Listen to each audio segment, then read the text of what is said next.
واقعہ کربلا تاریخ کا دردناک واقعہ ہے۔ یہ اقتدار کی جنگ نہیں تھی، اقدار کی جنگ تھی۔ دو شخصیتوں کی لڑائی نہیں تھی، دو نظریات کا ٹکراؤ تھا۔ یہ حق اور باطل کا معرکہ تھا۔ یزید ظلم کا استعارہ ہے، حسین ابن علی امن کی علامت ہے۔ یزید جبر کا پتلا ہے، حسین صبر کا پیکر ہے۔ یزید اپنی بدطینت فطرت اور اپنی طبع ناہموار کے باعث دنیا پر ذلت و رسوائی، ظلم، جبر، جور و زیادتی کی علامت بن کے ابھرا، اور حسین ابن علی رضی اللہ تعالی عنہ حق و صداقت کا نشان بن کے ابھرا۔ کربلا کے تپتے ہوئے ریگزار میں حسینی اور یزیدی دو کردار سامنے آتے ہیں۔ اقبال نے کہا تھا، موسیٰ و فرعون و شبیر و یزید، این دو قوت از حیات آید پدید، زندہ حق از قوت شبیری است، باطل آخر داغ حسرت میری است، سرخ رو عشق غیور از خون او، شوخی ای مصرع از مضمون او، تا قیامت قطع استبداد کر، موج خون او چمن ایجاد کر۔ یزید بہدل کی بیٹی محسون کا ناپاک بیٹا تھا، اور حسین محمد عربی کی بیٹی فاطمہ کا شہزادہ تھا۔ یزید دمشق کے اطراف میں سرجون اور جریر اختل جیسے اوباشوں کے جھرمٹ میں پل کے جوان ہوا۔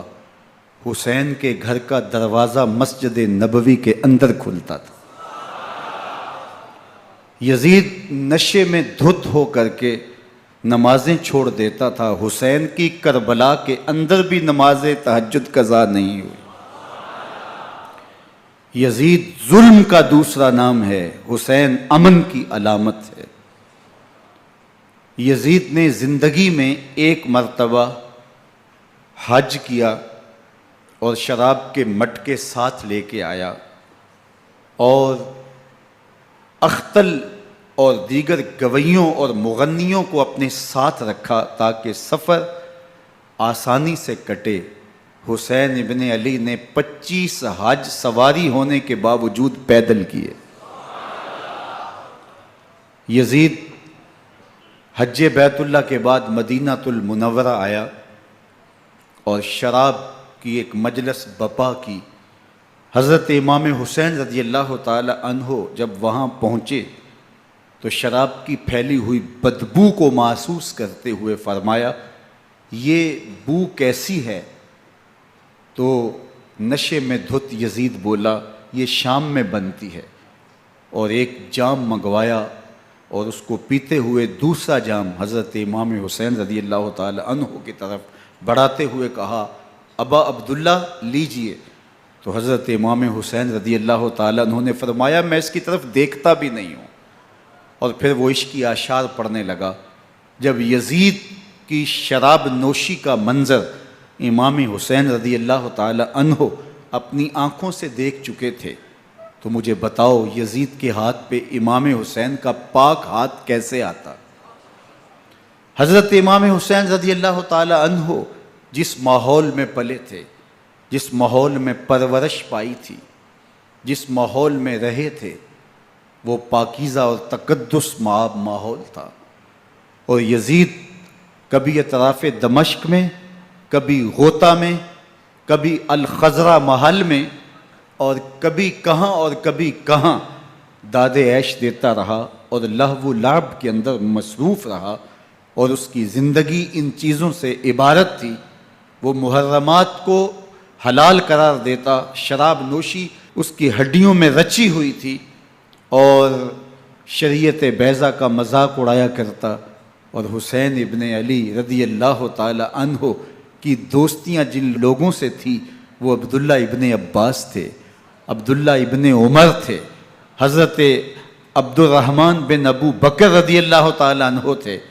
یزید تو جوا کھیلتا رہا، یزید تو قمار بازی کرتا رہا، یزید تو شراب نوشی کرتا رہا، اور حسین ابن علی مسجد نبوی کے ممبر میں حضور کے پہلوؤں میں بیٹھتے رہے۔ زمانے نے وہ منظر دیکھا کہ سرخ رنگ کے جوڑے پہنے ہوئے حسنین کریمین حجرہ فاطمہ سے نکلتے ہیں، کم عمری کی وجہ سے کبھی گرتے ہیں کبھی سنبھلتے ہیں، اور آقا کریم خطبہ ارشاد کر رہے ہیں، خطبہ چھوڑ کے حضور نے شہزادوں کو اٹھا لیا۔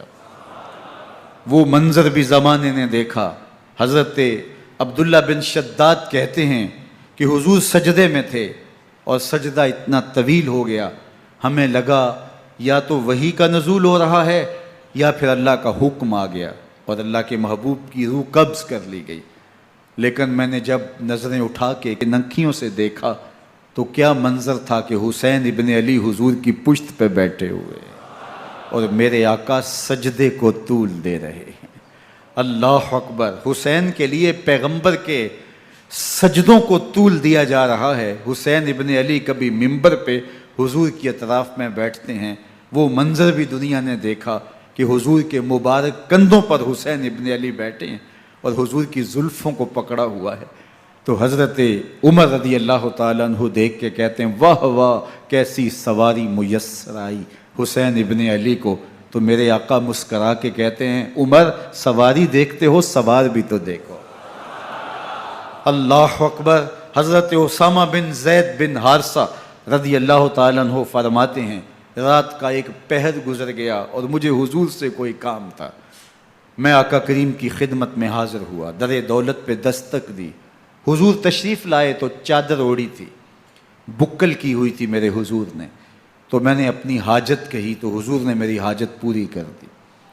لیکن ایک منظر میں نے دیکھا کہ حضور نے جو چادر کی بکل فرمائی تھی اس کے اطراف میں پہلوؤں میں ابھار تھے جس طرح اندر کوئی ہو۔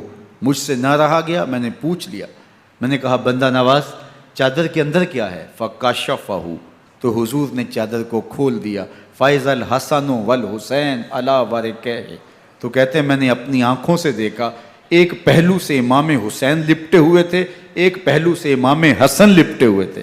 فرمایا یہ میرے بیٹے ہیں، یہ میری بیٹی کے بیٹے ہیں، اے اللہ میں ان سے پیار کرتا ہوں، تو بھی ان سے پیار کر، جو ان سے پیار کرے اس سے بھی پیار کر۔ ان کی محبت کا درس دیا، ان کے پیار کا سبق پڑھایا، کہا ان سے پیار کرنے والا میرے سے پیار کرنے والا ہے، ان سے بغض رکھنے والا میرے سے بغض رکھنے والا ہے۔ ان کی تکلیف حضور کو بے چین کر دیتی تھی۔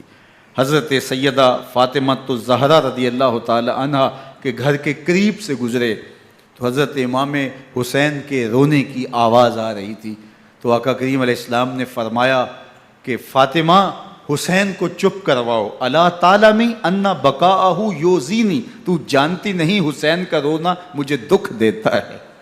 حسین ابن علی کو حضور رونے نہیں دیتے تھے، ان کو دکھی نہیں ہونے دیتے تھے، کیونکہ رسول اللہ صلی اللہ علیہ وسلم جانتے تھے کہ یہ کتنے دکھ سہے گا، کتنی تکلیفوں سے گزرے گا اور کتنے مصائب سہے گا۔ زمانے نے وہ گھڑیاں بھی دیکھیں کہ حضرت حذیفہ بن یمان رضی اللہ تعالیٰ عنہ فرماتے ہیں کہ میں حضور کی خدمت میں نماز مغرب کی ادائیگی کے لیے حاضر ہوا، اور میں نے یہ اجازت خاص طور پہ اپنی ماں سے اس شرط پہ لی تھی کہ امی آپ مجھے اجازت دیں، میں حضور کی خدمت میں حاضر ہوتا ہوں، مغرب کی نماز بھی ادا کروں گا اور پھر حضور سے عرض کروں گا حضور میرے لیے اور میری ماں کے لیے بخشش کی دعا کر دیجئے۔ ماں نے اس شرط پہ اجازت دے دی اور میں حضور کی خدمت میں آ گیا، نماز مغرب ادا کی، سلام پھرا تو میرے دل میں آرزو تھی میں حضور سے عرض کروں حضور میرے لیے اور میری ماں کے لیے مغفرت کی بخشش کی دعا کر دیں، لیکن حضور عبادات میں ذکر میں نوافل میں ایسے مشغول ہوئے کہ میں آرزو رکھنے کے باوجود بھی عرض نہ کر سکا۔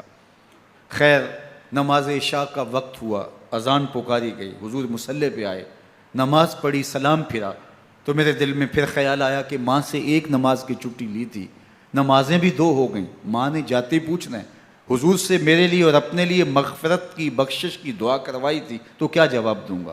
اور حضور اٹھے اور کاشانہ اقدس کی طرف چل دیے۔ اب میرے دل میں یہ خیال رہ کے آ رہا تھا کہ ماں کو کیا جواب دوں گا، میں تو حضور سے بخشش و مغفرت کی دعا کروا ہی نہیں سکا۔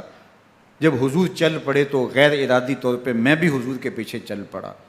چلنے میں تھوڑی سی رفتار تیز ہو گئی، جس سے قدموں کی آہٹ پیدا ہوئی، تو جب آواز پیدا ہوئی تو حضور نے رخ پھیرے بغیر فرمایا من ھذا، میرے پیچھے پیچھے کون آ رہا ہے؟ پھر خود ہی کہا حذیفہ تو نہیں؟ تو میرا دل دھڑک رہا تھا، قل تو نعم، میں نے کہا جی حضور میں حذیفہ ہوں۔ فرمایا ما حاجتک غفر اللہ لک ولامک، کیا کام ہے؟ اللہ تجھے بھی بخش دے، تیری ماں کو بھی بخش دے۔ اب جو کام تھا وہ جنبش لب سے پہلے ہی ہو گیا، یہاں تو لفظوں کا سہارا بھی نہیں لینا پڑتا، وہ بند لبوں کی بولیاں بھی سنتے ہیں۔ اقبال بولا ہے فروغت صبح آثار و دہور، چشم تو بی نندائے ما فی الصدور، تیری نظر تو سینوں کے چھپے راز بھی دیکھتی ہے۔ تو کہا ما حاجتوں کا غفر اللہ لک ولامک، اللہ تجھے بخش دے، تیری ماں کی بھی مغفرت کر دے، کیا کام ہے؟ اب جو کام تھا وہ تو ہو گیا۔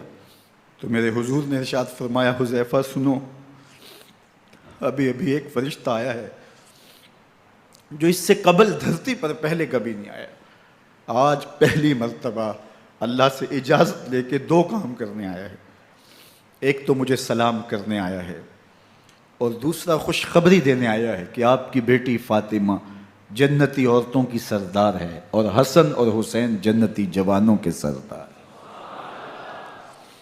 ایک طرف یزید ناپاک میسون کا پلیت بیٹا، اور ایک طرف محمد عربی کا نواسا، فاطمہ کے دودھ کا اثر، علی المرتضیٰ کے خون کی تاثیر، رسول اللہ صلی اللہ علیہ وسلم کے کندھوں پہ بیٹھنے والا۔ ایک دن حضور نے امام حسین رضی اللہ تعالیٰ عنہ کے ہاتھ پکڑ لیے اور ان کے پاؤں اپنے پاؤں پہ رکھے اور پھر فرمایا بیٹے آگے بڑھو، اور ان کے پاؤں حضور کی پنڈلیوں پہ آئے، پھر کہا بیٹے اور آگے بڑھو، حتیٰ کہ ان کے پاؤں حضور کی رانوں پہ آئے، پھر فرمایا بیٹا اور آگے بڑھو، تو ان کے پاؤں حضور کے مبارک بطن اقدس پہ آئے، پھر بازوؤں کو کھینچ کے اپنے قریب کیا اور حسین ابن علی کے منہ میں اپنی زبان رکھ دی، اور وہ اس طرح چوس رہے تھے جس طرح کھجور چوسی جاتی ہے۔ تو اللہ کے محبوب علیہ السلام نے حسین ابن علی کو اپنی زبان کا لعاب دہن دے کر کے، وہ شیر رحمت دے کر کے، وہ کوثر و تسلیم سے پاکیزہ تر آب رحمت عطا کر کے ان کی ہمیشہ کے لیے پیاس بجھا دی، تاکہ کل کربلا کے تپتے ہوئے ریگزار میں حسین ابن علی کو پیاس کی شدت تنگ نہ کرے اور پائے استقلال میں لغزش نہ آنے پائے۔ ان نازوں سے پالے ہوئے حسین کو، ان محبتوں سے پالے ہوئے حسین ابن علی کو امتحان بھی اتنے بڑے درپیش تھے۔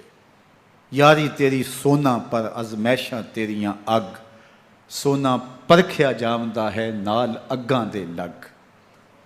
جتنا بڑا شخص ہوتا ہے اتنی آزمائشیں بھی بڑی ہوتی ہیں۔ پیغمبر رحمت کی آغوش میں کھیلنے والا، حجرہ فاطمہ کا جانشین، مصلی رسول کا وارث، منبر رسول صلی اللہ علیہ وآلہ وسلم پر حضور کے مبارک پہلو اور گود میں بیٹھنے والا حسین، حضور کی زبان چوسنے والا حسین، حضور کے کندھوں پہ سواری کرنے والا حسین، آقا کریم علیہ الصلوۃ والسلام کے مبارک سجدے کی حالت کے اندر حضور کی پشت پہ کھیلنے والا حسین، جس حسین کا دروازہ مسجد نبوی کے اندر کھلتا تھا اور یزید کی کرتوتوں کے چشم دید گواہ تھے۔ یزید جب تخت نشین ہوتا ہے تو اسے یہ فکر ہوتی ہے کہ امام حسین، عبداللہ بن زبیر، عبداللہ بن عمر، عبداللہ ابن عباس یہ میری بیعت کریں۔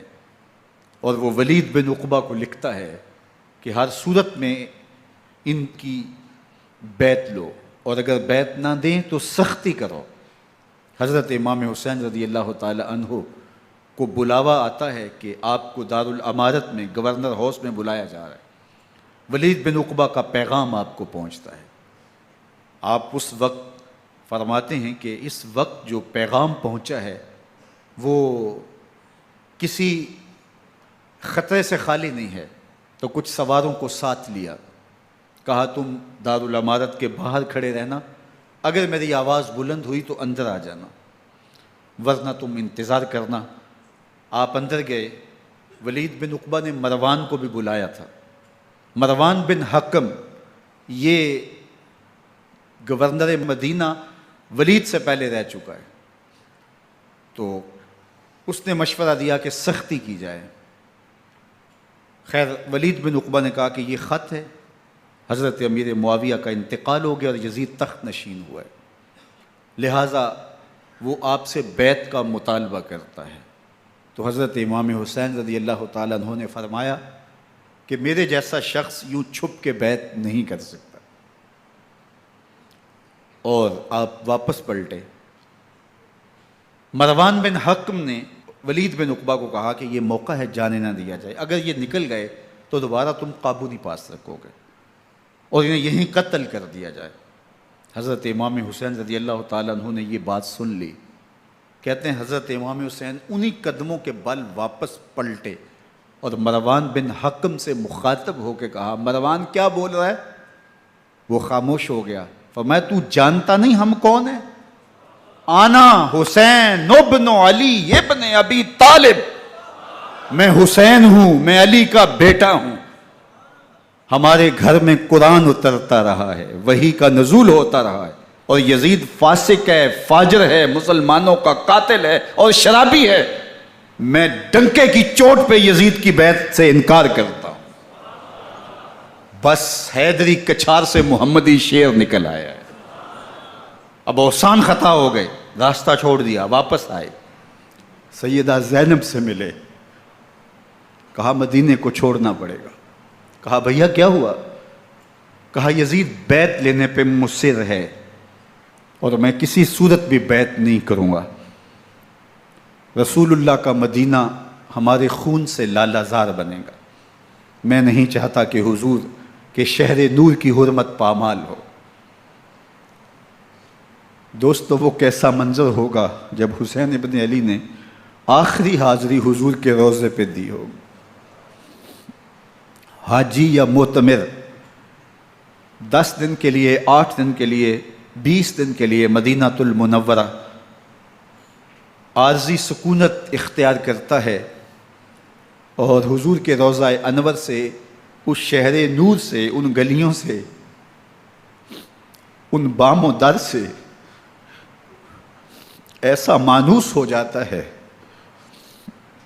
کہ جب واپس پلٹ رہا ہوتا ہے ان دعاؤں کے ساتھ کہ دوبارہ آنا بھی نصیب ہو، اور اسے لگتا ہے کہ میں دوبارہ بھی بلایا جاؤں گا، لیکن اس کے باوجود شہر حبیب چھوڑنا قیامت سے کم نہیں ہوتا۔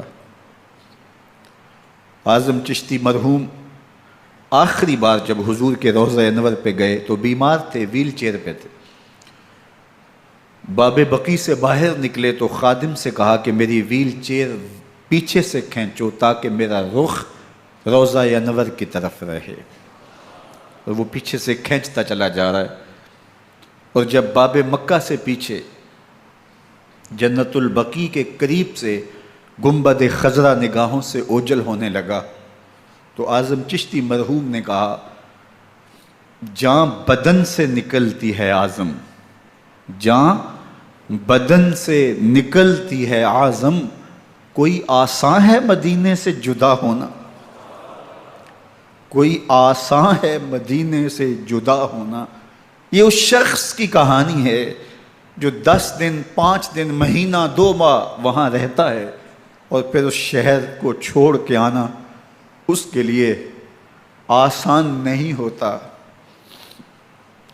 اور مجھے بتاؤ کہ حسین جو پیدا مدینے میں ہوا، جس کے گھر کا دروازہ مسجد نبوی کے اندر کھلتا تھا، جو مسجد نبوی کے اندر پرورش پا کے جوان ہوتا ہے اور مدینے کی گلیوں میں کھیلتا رہا، اس حسین ابن علی کے لیے مدینہ چھوڑنا، اور پھر وہ اس بات کا علم اور شعور رکھتے تھے کہ یہ آخری بار حضور کے در پہ حاضری ہے، دوبارہ اس شہر نور میں نہیں آ سکوں گا، تو کیا قیامت ہوگی اور کیا منظر ہوگا۔ محمد بن حنفیہ کے علاوہ خاندان نبوت کے جتنے لوگ تھے ان سب نے شہر مدینہ کو الوداع کہا، اور رات کے موقع میں مدینہ المنورہ کو، مسجد نبوی کو چھوڑ کر کے مکہ کی جانب عازم سفر ہوئے۔ 3 شعبان المعظم کو مکہ المکرمہ پہنچتے ہیں، ادھر کوفیوں کے خطوط آنے شروع ہو جاتے ہیں۔ حضرت امام حسین رضی اللہ تعالیٰ عنہ مسلم بن عقیل رضی اللہ تعالیٰ عنہ کو صورتحال معلوم کرنے کے لیے بھیج دیتے ہیں۔ 40,000 کوفی آپ کے ہاتھ پہ بیعت کر لیتے ہیں۔ ادھر 25 پیدل حج کرنے والے حضرت امام حسین 8 ذی الحج کو احرام باندھتے ہیں، لیکن آپ کو پتہ چلتا ہے کہ حاجیوں کے روپ میں قاتل چھپا دیے گئے، تو آپ اس احرام کو حج کی بجائے عمرے میں بدلتے ہیں اور کوفے کی جانب عازم سفر ہوتے ہیں۔ کائنات والو، ذرا سینے پہ ہاتھ رکھ کے دیکھو کہ یہ کتنا مشکل مرحلہ تھا۔ اس دین کی آبرو کو بچانے کے لیے حضرت امام حسین رضی اللہ تعالیٰ عنہ نے کتنا بڑا قدم اٹھایا۔ آپ کے بہی خواہ، دوست، احباب عبداللہ بن عمر یہ سارے روکتے ہیں۔ عبداللہ بن عباس کہتے ہیں حضرت نہ جائیے، الکوفی لا یوفی، کوفی کبھی وفا نہیں کرتے، آپ کے والد کو وہاں شہید کیا گیا، لیکن آپ ایک فرض کو نبھانے جا رہے ہیں۔ میرے غم گسارو، میرے مہربانوں، نہ روکو مجھ کو جانے دو، مجھے نانے کے دی کی ڈوبتی کشتی بچانے دو، میں جاتا ہوں کہ دنیا پر وفا کا نام رہ جائے، میں رہوں نہ رہوں پر عظمت اسلام رہ جائے۔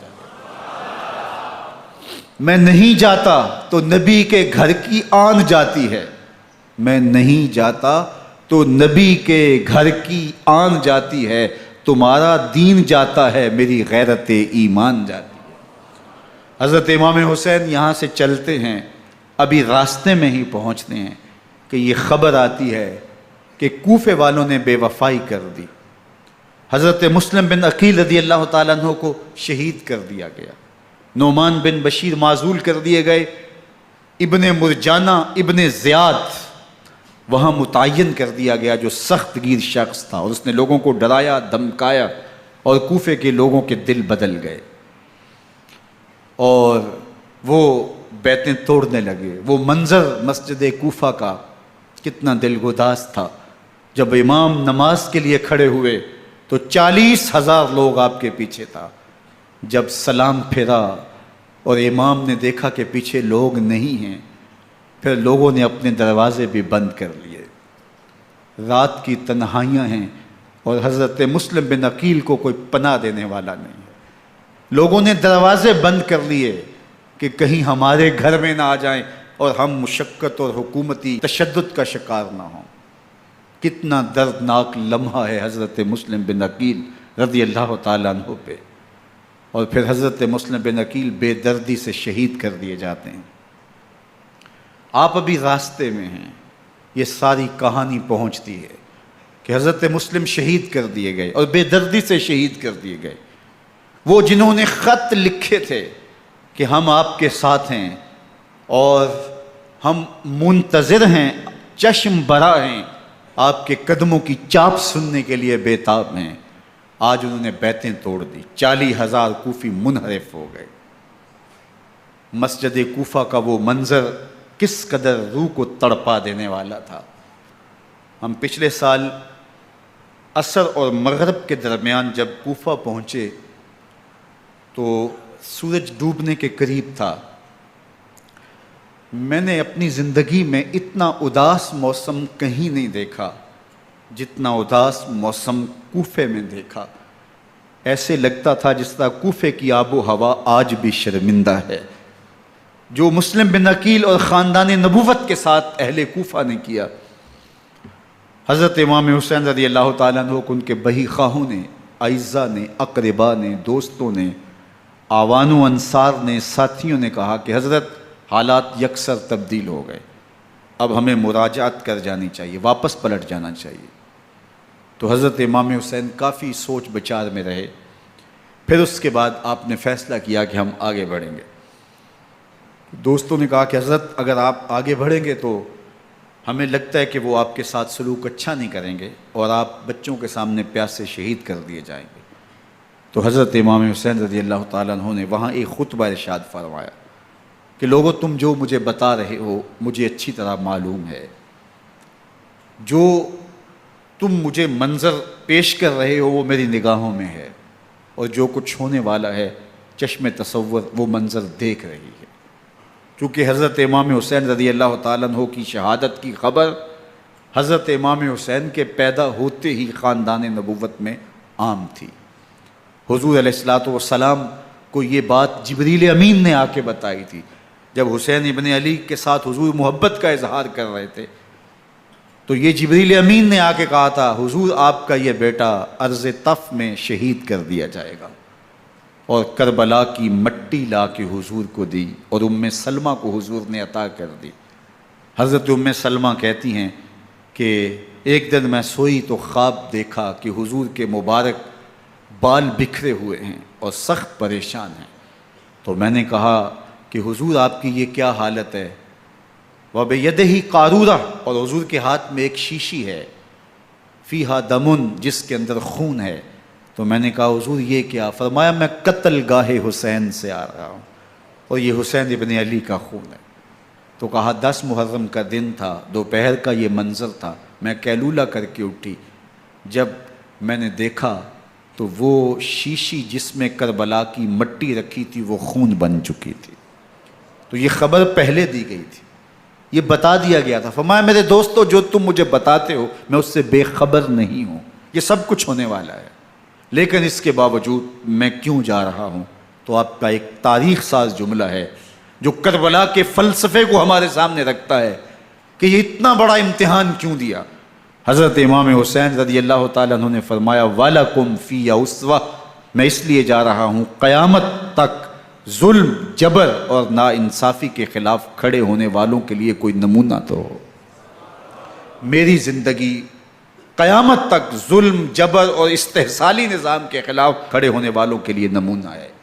تو حضرت امام حسین رضی اللہ تعالیٰ عنہ نے حق اور باطل کے درمیان ایک سرخ لکیر کھینچ دی اپنے خون سے۔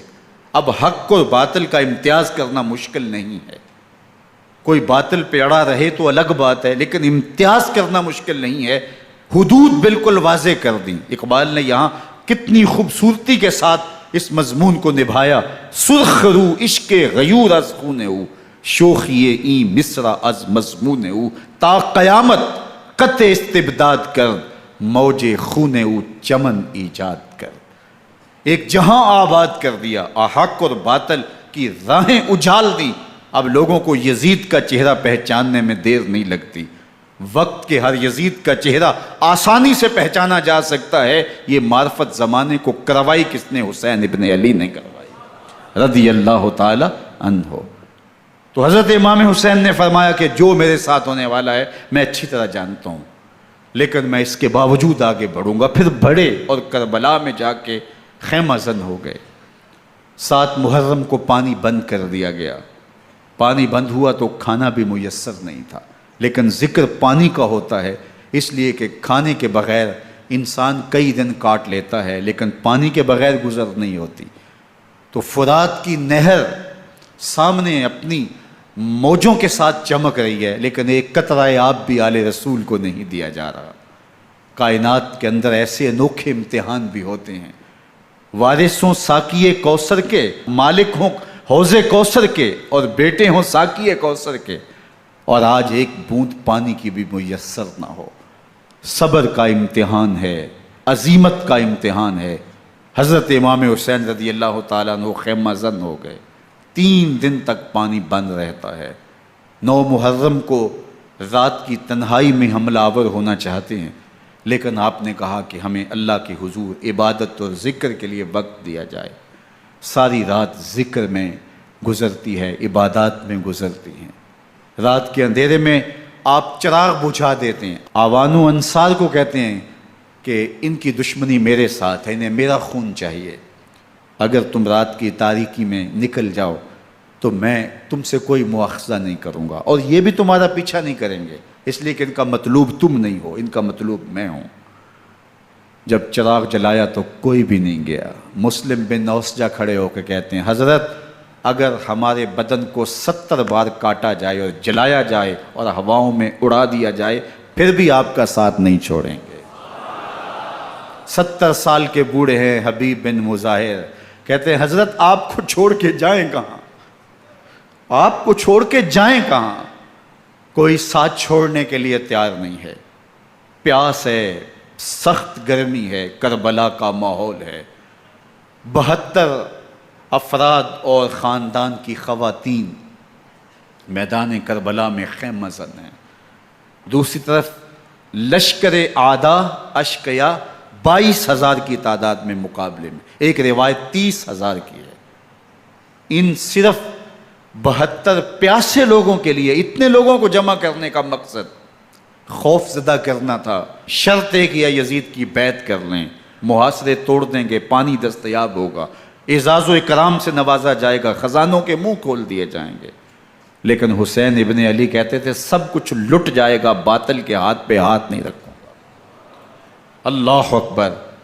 اب صبح طلوع ہوتی ہے، عاشور کا دن چڑھتا ہے، سورج اپنی پوری تمازت کے ساتھ گرمی برسا رہا ہے۔ آج خاندان نبوت کا امتحان زمانے نے دیکھنا ہے۔ رسول اللہ کا لعاب چوسنے والا اس کے صبر کا آج امتحان ہے۔ حضور کے کندھوں پہ کھیلنے والے حسین کا آج امتحان ہے۔ اللہ اکبر۔ حسین ابن علی تمام حجت کرتے ہیں میں نے تمہارا کچھ نہیں بگاڑا، میں نے کسی کا خون نہیں کیا، میں نے کوئی زیادتی نہیں کی، تم کیوں میرے قتل کے در پہ ہو؟ تم جانتے نہیں میں کون ہوں؟ میں تمہارے نبی کا نواسہ ہوں، رسول اللہ صلی اللہ علیہ وآلہ وسلم کے کندھوں پہ کھیلتا رہا ہوں، حضور کا لعاب چوستا رہا ہوں، اور میں بوسہ گاہ رسول صلی اللہ علیہ وآلہ وسلم ہوں۔ لیکن ان اشقیاء کے دل پر کوئی چیز اثر انداز نہیں ہوتی۔ ایک ہور ہے، اللہ اس کے دل میں نرمی ڈالتا ہے۔ پہلے تو امام حسین کو گھیر کے لے کر کے آتا ہے، لیکن بعد میں وہ قافلہ یزید سے قافلہ حسین کی طرف آ جاتا ہے۔ امام حسین فرماتے ہیں تو دنیا میں بھی ہور ہے، آخرت میں بھی ہور ہے، آزادی مل جاتی ہے۔ باقی 22,000 کا لشکر جرار امام حسین کے قتل کے در پہ ہے۔ پھر تاریخ نے خاندان نبوت کا وہ انوکھا امتحان دیکھا۔ حضرت امام حسین کے بچے بالخصوص خواتین پیاس کی شدت میں حلق خشک ہیں۔ حضرت سکینہ تڑپ کے اپنے باپ سے کہتی ہیں کہ مجھے 6 ماہ کے علی اصغر کی پیاس نہیں دیکھی جا رہی۔ بچے کو ہاتھوں پہ اٹھاتے ہیں اور نہر فرات کے کنارے پہنچ کے فرماتے ہیں اشقیاء سے مخاطب ہو کے تمہارا معاملہ میرے ساتھ ہے، اس 6 ماہ کے بچے نے تمہارا کچھ نہیں بگاڑا، اور چلو بھر کے اس کا حلق سیراب کرنا چاہتے ہیں۔ ایک 2 شاخہ تیر آتا ہے جو حضرت علی اصغر کے گلے کو چیر دیتا ہے۔ راوی لکھتے ہیں کہ وہ عام تیر نہیں تھا، جانوروں کو شکار کرنے کے لیے جو بڑے تیر ہوتے ہیں وہ 2 شاخہ تیر تھا۔ وہ گردن کو کاٹ دیتا ہے، خون بہنے لگتا ہے، گردن لٹک جاتی ہے۔ حضرت امام حسین وہ بہتا ہوا خون اپنے چلو میں لیتے ہیں اور آسمان کی طرف اچھال کے کہتے ہیں مالک حسین کی یہ قربانی بھی قبول فرما۔ یہ تماشا لب بام نہیں ہے۔ بچہ بیمار ہو، ڈاکٹر جواب دے دیں، ماں باپ کے ہاتھ پھول جاتے ہیں۔ زندگی کی سانسیں ابھی چل رہی ہوتی ہیں، لیکن ڈاکٹر کہے کہ یہ میرے بس کا روگ نہیں ہے، کہیں اور لے جاؤ، تو زندگی کا لف و نشر غیر مرتب ہو جاتا ہے۔ میں سلام پیش نہ کروں حسین ابن علی کو، 6 ماہ کا علی اصغر ہاتھوں میں دم توڑتا ہے، گردن لٹک جاتی ہے، خون بہہ رہا ہے۔ اب خیموں کی طرف بڑھ رہے ہیں، لیکن زبان پہ شکایت نہیں ہے۔ کہتے ہیں مالک حسین کی یہ قربانی قبول کر لے۔ اب خیموں کی طرف آنا، شہر بانوں ام رباب سیدہ زینب حضرت سکینہ سلام اللہ علیہا کا سامنا کوئی آسان کام نہیں تھا، لیکن حسین ابن علی آتے ہیں، شہزادے کو یہاں خیموں کے قریب رکھ کے کہتے ہیں کہ یہ حوض کوثر سے سیراب ہو گیا ہے۔ اللہ اکبر، کوہرام مچ جاتا ہے خیموں کے اندر، کیا منظر ہوگا، اور ان کو کن الفاظ کے پیرائے میں ڈھال کر کے ان کیفیات کو بیان کیا جا سکتا ہے جو اہل بیت کے خیموں کے اندر علی اصغر کی شہادت کے بعد کا منظر رقم ہو رہا ہوگا۔ اللہ اکبر، ادھر اشکیا آوازیں دے رہے ہیں، مبارزت کے لیے پکار رہے ہیں۔ زمانے نے پھر وہ منظر بھی دیکھا کہ جوان بیٹے کو 18 سال کی کمائی حضرت امام حسین میدان عمل میں بھیج رہے ہیں۔ وہ علی اکبر جو حسین کا نور نظر ہے، آنکھوں کا قرار ہے، دل کی تسکین ہے۔ اور پھر حضرت علی اکبر جب گھوڑے کی زین سے فرش زمین پہ گرتے ہیں تو باپ کو آواز دیتے ہیں، اور حضرت امام حسین جو ہے وہ آگے جا کے بیٹے کی لاش اٹھاتے ہیں۔ اللہ اکبر، 18 سال کے بیٹے کی لاش کو کندھوں پہ اٹھا کے خیموں تک لاتے ہیں اور ہاتھ پھیلا کے کہتے ہیں مالک حسین کی یہ قربانی بھی قبول فرما۔ کبھی قاسم بن حسن کی لاش اٹھا کے لاتے ہیں، کبھی اون و محمد کی لاشیں اٹھا کے لاتے ہیں، بھتیجوں کی، بھانجوں کی، بھائی عباس کے کٹے ہوئے بازو اور زخموں سے چھدا ہوا لاشا۔ کیا کیا قیامتیں تھیں جو اس کربلا کے ایک میدان کے اندر نہیں توڑی گئیں۔ حضرت امام حسین پر دکھ پہ دکھ، تکلیفوں پہ تکلیفیں۔ اب 71 لاشیں اٹھا کے خیموں تک پہنچا چکے، اور ادھر مبارزت کی دعوت دی جا رہی، آؤ میدان عمل میں آؤ، اب دیر کیوں کر رہے ہو۔ رسول اللہ کا حرم، رسول اللہ کی شہزادیاں جو نازوں میں پلی تھیں، وہ کلیاں جو شبنم کا بوجھ بھی گوارا نہیں کر سکتی تھی، آج مصیبتوں کے پہاڑ ٹوٹ گئے۔ حضرت امام حسین کبھی شہربانوں کو، کبھی ام رباب کو دلاسا دیتے ہیں، کبھی حضرت زینب کو کہتے ہیں۔ حضرت زینب کربلا کے اس میدان کے اندر بڑے حوصلے کے ساتھ اپنے بھائی کے ساتھ کھڑی رہی، اپنے 2 بیٹے راہ خدا میں پیش کیے، ان کی لاشیں وصول کیں، لیکن زینب جس جرأت کے ساتھ، جس پامردی کے ساتھ اس سارے منظر کو حوصلے کے ساتھ سہتی رہی، وہ یقیناً حوصلہ سیدہ زینب سلام اللہ علیہا کا ہی ہے۔ لیکن یہ وہ منظر تھا کہ زینب کا دل بھی ڈول گیا جب حسین ابن علی گھوڑے پہ بیٹھنے لگے، اور ان کو گھوڑے میں بٹھانے والا کوئی نہیں تھا، اور جو بھی سوار جاتا پھر واپس اس کی لاش ہی آتی اور حسین ابن علی لے کے آتے۔ آج حسین ابن علی جا رہے ہیں، زندگی کا سارا سرمایہ لٹ رہا ہے، حضرت زینب سلام اللہ علیہا سنبھل نہیں رہی۔ حضرت امام رضی اللہ تعالیٰ عنہ اٹھے اور آپ نے حضرت زینب کو صبر کی تلقین کی اور کہا کہ صبر ہی بہترین ذریعہ ہے اور اللہ کی قربت کا ایک بہترین سبب ہے، اور ان کو صبر کی تلقین کرتے ہوئے فرمایا کہ میرے بعد تم نے اس ذمہ داری کو سنبھالنا ہے، اور ان مخدرات اسلام کی، ان شہزادیوں کے پردے کی تم نے حفاظت کرنی ہے۔ اور پھر گھوڑے کی زین کس کے امام حسین لشکر اشکیا کی طرف بڑھتے ہیں۔ اب خیموں سے سسکیوں کی آواز آ رہی ہے، ان کا سردار، ان کا تاجدار آج سب کو چھوڑ کے کربلا کے میدان کی طرف بڑھ رہا ہے۔ جرم کیا کیا، قصور کیا کیا، اس نے کیا زیادتی کی کہ آج نیزوں اور انیوں کے مقابلے میں 22,000 کا لشکر حضرت امام حسین پہ ٹوٹ پڑتا ہے۔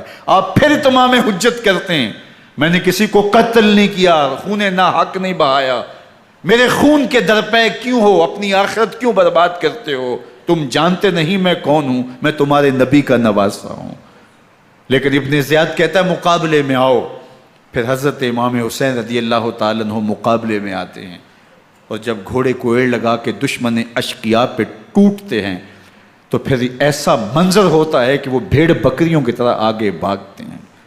71 زخم کلیجے پہ لیے شجاعت کا یہ پیکر جب میدان میں آتا ہے، آواز آتی، یہ کون ذی وقار ہے، بلا کا شاہ سوار ہے، لباس ہے پھٹا ہوا غبار سے اٹا ہوا، تمام جسم نازنی چدا ہوا کٹا ہوا، یہ نبی کا نور عین ہے، یہ بالیقین حسین ہے، یہ حسین ابن علی ہے رضی اللہ تعالیٰ عنہ۔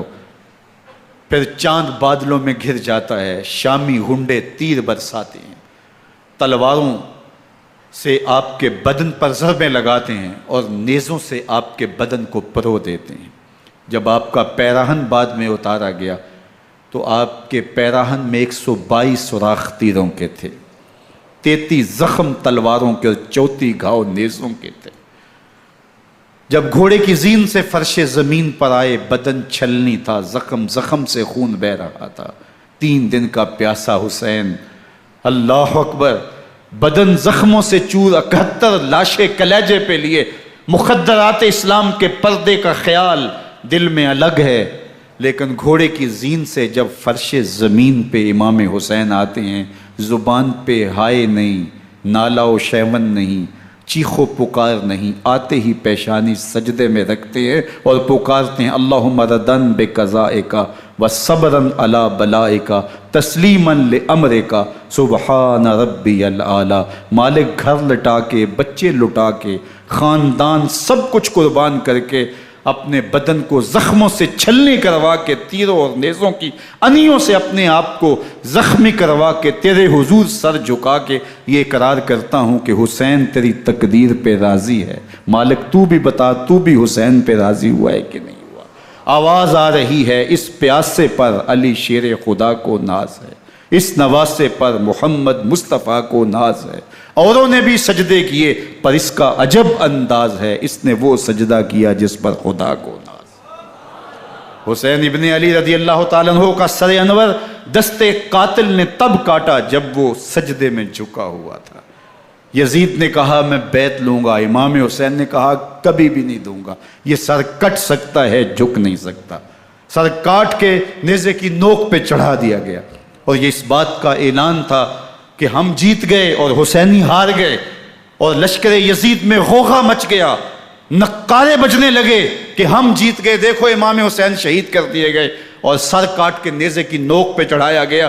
لیکن لشکر یزید سے یہ آواز آئی، یہ کیسا سر ہے جو کٹ کے بھی سر بلندی ہے، کٹ گیا ہے پھر بھی اونچا ہے، اللہ اکبر، یہ سر سجدے میں کٹا ہے، رب کے حضور عبادت کی حالت میں کٹا ہے، حسین آج بھی سجدے میں ہے، اللہ اکبر، حسین آج بھی سجدے میں ہے، بلکہ کٹے ہوئے سر کا رخ زمین کی جانب تھا اور کٹی گردن آسمان کی طرف، یوں نیزے پہ پرویا گیا، اللہ اکبر۔ ایک شاعر نے نقشہ کھینچا، بآنکھ سر نیزے پہ اور سوئے زمین ہے روح، یعنی سجدہ ثانی کی ہے آرزو۔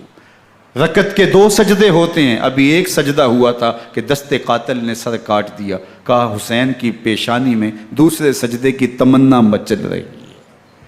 یہ تھا حسین ابن علی کا سجدہ، ساری زندگی رب کے حضور سجدہ قضا نہیں ہونے دیا۔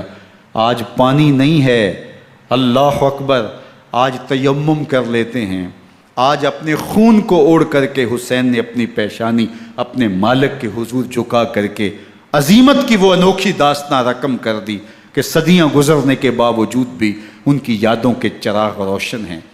جب حضرت امام حسین اور دوسرے آیان و انصار کو شہید کر دیا گیا تو ان کے سر نیزوں کی نوک پہ چڑھا دیے گئے، حضرت امام حسین کا کٹا ہوا سر اور باقی 71 افراد کے کٹے ہوئے سر نیزوں کی نوک پہ، اور 10 سواروں کو ابن سعد نے کہا کہ ان کو رون دو، اور گھوڑوں کی ٹاپوں تلے حضرت امام حسین رضی اللہ تعالیٰ عنہ اور ان کے آوان و انصار کو جو ہے وہ روندا گیا، حتیٰ کہ ان کی استخوان مبارک، ان کی ہڈیاں بھی چور چور ہو گئیں۔ روننے سے قبل ان کا لباس اتار لیا، ان کے کپڑے اتار لیے گئے، اللہ اکبر، کیسی دردناک گھڑیاں تھیں۔ یزید کا صرف یہی بد کرداری کا مرحلہ نہیں تھا، اس کربلا کے صحرا کے اندر یزید نے جس طرح امام حسین رضی اللہ تعالیٰ عنہ کو شہید کیا اور حضرت امام حسین کے خاندان کو شہید کیا، جب مدینہ المنورہ پر یزید نے مسلم بن عقبہ کو مقرر کیا، جس کو بزرگوں نے مصرب بن عقبہ کہا ہے، تو اس کو کہا 3 دن تک مدینے کا حرم تمہارے لیے حلال ہوگا، جو چاہو تم کرنا، اور شامی فوجوں کو اجازت ہوگی۔ تو وہاں بھی انہوں نے 10,000 تابعین اور 700 صحابہ کو شہید کیا۔ حضرت ابو سعید خدری رضی اللہ تعالیٰ عنہ گھر سے باہر نکلے، کافی بوڑھے ہو چکے تھے، تو انہوں نے حضرت ابو سعید خدری کو پکڑ لیا، کہا تم کون ہو؟ کہا مجھے ابو سعید خدری کہتے ہیں۔ تو کہا ہاں تمہارا نام سنا ہے، اور داڑھی سے پکڑ کے کھینچا اور کہا کہ ہے تمہارے پاس جو ہمیں دو؟ تو کہا کہ میرے پاس تو کچھ بھی نہیں، میں تو فقیر آدمی ہوں۔ تو ان کے گھر ان کو لے گئے، تو 2 کبوتر رکھے تھے حضرت ابو سعید خدری نے، تو وہ کبوتر لوٹ کے لے گئے۔ اللہ اکبر۔ حضرت ابن سنان رضی اللہ تعالیٰ عنہ کو، جو حضور کے علم بردار تھے فتح مکہ کے دن، ان کو ستو پہلے پلائے اور پھر ان کی گردن کاٹی گئی، اور کہا یہ ہے وہ ستو جو تم زندگی میں آخری بار پیو گے۔ ایک گھر میں داخل ہوئی شامی فوج، تو ایک خاتون کے ابھی بچہ پیدا ہوا تھا، اور قابلہ نے، دائیہ نے، وہ بچہ ماں کی چھاتی پہ لٹایا، اور وہ ماں کا پہلا دودھ پی رہا تھا۔ تو یہ جا کے کہنے لگے نکالو تمہارے پاس جو کچھ ہے۔ تو اس خاتون نے کہا تم جانتے ہو یہ بچہ کون ہے؟ تو انہوں نے کہا ہم نہیں جانتے۔ کہا یہ حضرت ابن ابی کبشہ انماری رضی اللہ تعالیٰ عنہ کا بچہ ہے، اور یہ وہ صحابی ہیں کہ جو بیعت الشجرہ کے موقع پہ حضور کے ہاتھ پہ بیعت کرتے ہیں۔ انہوں نے اس چیز کا لحاظ نہ کیا کہ جو کچھ ہے وہ ہمیں دو، ورنہ تیرے بچے کو نہیں چھوڑیں گے۔ تو ماں بچے سے مخاطب ہو کے کہتی ہے، ابھی بچہ پیدا ہوا ہے اور ماں سے پہلا دودھ پی رہا ہے، کہ بیٹے اگر میرے پاس کچھ ہوتا، وہ قیمتی سے قیمتی چیز بھی ہوتی، تیری جان کے لیے قربان کرتی، لیکن اس وقت میرے پاس کچھ ہے نہیں۔ تو ایک شکی آگے بڑھا اور بچے کو ایک ٹانگ سے پکڑ کے کھینچ کے دیوار کے ساتھ پٹک کے مارا، جس سے دماغ کا بھیجا نکل گیا۔ کیا کیا زیادتیاں نہیں کی۔ 700 صحابہ حرہ کے واقعہ میں شہید کیے یزید نے، اور 10,000 تابعین شہید کیے۔ مسجد نبوی میں ممبر رسول کے ساتھ گھوڑے باندھے، اور وہ ممبر رسول اور مصلی رسول کے قریب لید کرتے رہے۔ حضرت سعید عبد المسیب فرماتے ہیں میں نابینا تھا اور حضور کے روضہ انور کے پاس بیٹھا تھا، اور یزید کے سپاہی آتے، جو بھی مسجد میں نظر آتا پکڑ کے لے جاتے، مجھے نابینا سمجھ کے چھوڑ دیتے، لیکن میں پریشان تھا کہ ظہر کا وقت ہوگا، عصر کا وقت ہوگا، مغرب عشاء کا وقت ہوگا، نہ اذان، نہ اقامت، نہ جماعت، تو کیسے مجھے پتہ چلے گا کہ نماز کا وقت ہو گیا، اور کیسی میری نمازوں کا کیا بنے گا؟ میں اس فکر میں بیٹھا تھا۔ لم ازل اسمع الاذان والاقامت من قبل رسول اللہ صلی اللہ علیہ وآلہ وسلم۔ فرماتے ہیں جب بھی پھر نماز کا وقت آیا، گنبد خضرا سے اذان کی بھی آواز آئی، اقامت کی بھی آواز آئی۔ 3 دن تک مسجد نبوی کے اندر گھوڑے بندے رہے، اور مدینہ کی حرمت پامال کی۔ مدینہ کے گھروں کے اندر یہ بدکماش داخل ہوئے، اور جو بدکاریاں انہوں نے کی کلیجہ منہ کو آتا ہے۔ 1002 شیزائیں ان بدکاروں کی بدکاریوں کی وجہ سے کنواری حالت کے اندر حاملہ ہوئی۔ 3 دن تک مدینے کا حرم انہوں نے پامال کیا، اور پھر مکہ المکرمہ میں کعبۃ اللہ پر گولے برسائے، اور کعبہ کا غلاف جل گیا۔ وہ تو یزید مر گیا، اور حضرت عبداللہ ابن زبیر رضی اللہ تعالیٰ عنہ نے اپنی خلافت کا اعلان کیا۔ یزید کے یہ کرتوت تھے، ادھر اہل مدینہ کو ستایا، ادھر اہل مکہ کو ستایا، اور رسول اللہ صلی اللہ علیہ وسلم کے خانوادے کی بے حرمتی اور توہین کی۔ نہ صرف انہیں قتل کیا گیا، ان کی لاشوں پہ گھوڑے دوڑائے۔ ابن سعد اور شمر جو ہے وہ خیموں میں داخل ہوا، اور مخدرات اسلام کی چادریں چھیننے کی کوشش کی۔ حضرت زینب سلام اللہ علیہ نے مخاطب ہو کے کہا ہمارے چہرے کے رکھوالے چلے گئے ہیں، ظالم تو خیال نہیں کرتا ہم رسول اللہ کی بیٹیاں ہیں۔ حضرت شہربانو، حضرت زین العابدین اور حضرت زینب سلام اللہ علیہم، ان تینوں کو ایک اونٹ پہ باندھا گیا، اور باقی اونٹوں پہ باقی سادات کو، حضور کی شہزادیوں کو باندھا گیا، رسیوں میں جکڑا گیا، اور اونٹوں پہ باندھ کر کے کوفے کی جانب آگے آگے شہیدوں کے سر چل رہے ہیں، اور پیچھے یہ قافلہ چل رہا ہے۔ اور جب یہ قافلہ وہاں سے گزرا جہاں لاشیں پڑی تھی، امام زین العابدین 14 سال کے تھے اور بیمار تھے، اور ان کا حوصلہ نہ ہوا، وہاں غشی ان کے اوپر آنے لگی، اور وہ منظر ابن کثیر نے، باقی لوگوں سب نے لکھا ہے کہ پھر جب ان کی یہ حالت ہوئی تو پھر سیدہ زینب سلام اللہ علیہ، جنہوں نے ابھی تک بڑے حوصلے کے ساتھ ساری مشکلات کا مقابلہ کیا تھا، اب ان کے بندھن ٹوٹ گئے اور آنکھوں سے آنسو بہنے لگے، اور سیدہ زینب تھے امام حسین رضی اللہ تعالیٰ عنہ کی لاش پہ کھڑے ہو کے، اور وہ روندی ہوئی لاش، ٹوٹی ہوئی ہڈیاں، اور وہ برینا بدن، کٹا ہوا سر نیزے کی نوک پہ، اور لاش یہ پڑی ہے. تو حضرت سیدہ زینب نے مدینے کی طرف منہ کر کے جو ہے وہ حضور سے فریاد کی، یا محمد آہو، یا محمد آہو، ھذا حسین بالآراء مزمل بالدماء، یا محمد آہو بناتوں کا سبایا.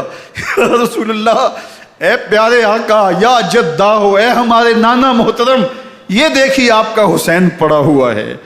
بدن سے کپڑے اتار لیے گئے، خاک ہوائیں اڑا رہی ہیں، اور اس کے اوپر چادر جو ہے وہ مٹی کی پڑ گئی ہے. حضور آپ کی اولاد کاٹ دی گئی، اور پھر کہا بناتوں کا سبایا. حضور دیکھیے آپ کی بیٹیوں کے ہاتھ باندھ دیے گئے ہیں، اونٹوں پہ کس دیا گیا ہے، سر شہیدہ آگے آگے چل رہے ہیں، اور حضرت سیدنا امام حسین کا آگے آگے سر ہے. راستے کے اندر ایک جگہ آئی، رات گزری اور ان کو اتارا گیا. رات کا موقع تھا، ایک خاتون آئی اور اس نے کوئی کھانا پیش کیا ان کو، اور کہا کہ میں کسی زمانے میں حضرت سیدہ فاطمہ زہرا کی نوکری کیا کرتی تھی، ان کی لونڈی تھی، ان کی کنیز تھی، اور آج مجھے پتہ چلا کہ آپ لوگ گزر رہے ہیں، تو میں نے کہا کہ میں اپنی مخدومہ کے خاندان کی خدمت کروں. اور پھر اس نے کہا کہ اس وقت سیدہ کی گود میں ایک 6-7 ماہ کی بچی تھی جس کو زینب کہا کرتے تھے. تو سیدہ زینب نے کہا کہ اماں اگر پہچانتی ہو تو وہ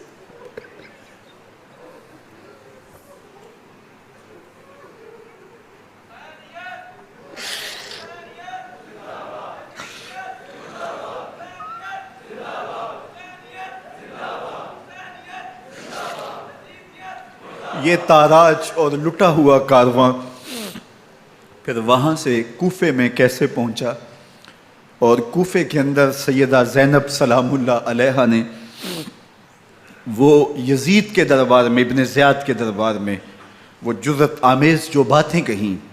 اللہ اکبر، زینب کی زبان میں علی کی خطابت بول رہی تھی، اور پھر دشمن اور دوست سارے رونے لگے، اور وہ کیا دل گداز منظر تھے. اور پھر یہ سروں کا قافلہ اور سادات کرام کا مشکیں کسی ہوئی ہیں اور اونٹوں پہ باندھے ہوئے، ان کو وہاں سے پھر قادسیہ، اور قادسیہ سے پھر دمشق یزید کے دربار میں پہنچایا گیا. اور وہاں سے یہ لٹے ہوئے خانمہ برباد تاراج لوگ مدینہ المنورہ میں کیسے پہنچے، اور اہل مدینہ نے کیسے استقبال کیا، اور وہ منظر کتنا دل گداز تھا جب اہل مدینہ زینب سے پوچھتے تھے زینب حسین کہاں ہے.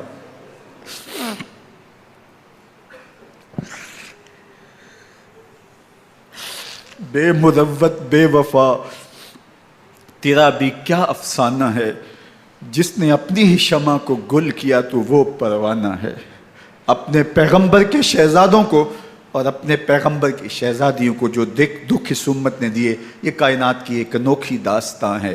اللہ ہمیں اسوہ شبیری پہ عمل کی توفیق عطا کرے اور ان کے نقوش پاک کی برکتیں دے. اہل بیت کی محبت ہماری روحوں میں جذب کر دے، اور جس عظیمت کے ساتھ، جس حوصلے کے ساتھ انہوں نے دکھوں کو جھیلا، جو دہکتی آگ کے شعلوں پہ سویا وہ حسین، جو جواں بیٹے کی میت پر نہ رویا وہ حسین، جس نے سب کچھ کھو کے کچھ نہ کھویا وہ حسین، مرتبہ اسلام کا جس نے دوبالا کر دیا، خون نے جس کے دو عالم میں اجالا کر دیا، جو کہ سوزے غم کو سانچے میں خوشی کے ڈھال کے مسکرایا موت کی آنکھوں میں آنکھیں ڈال کے.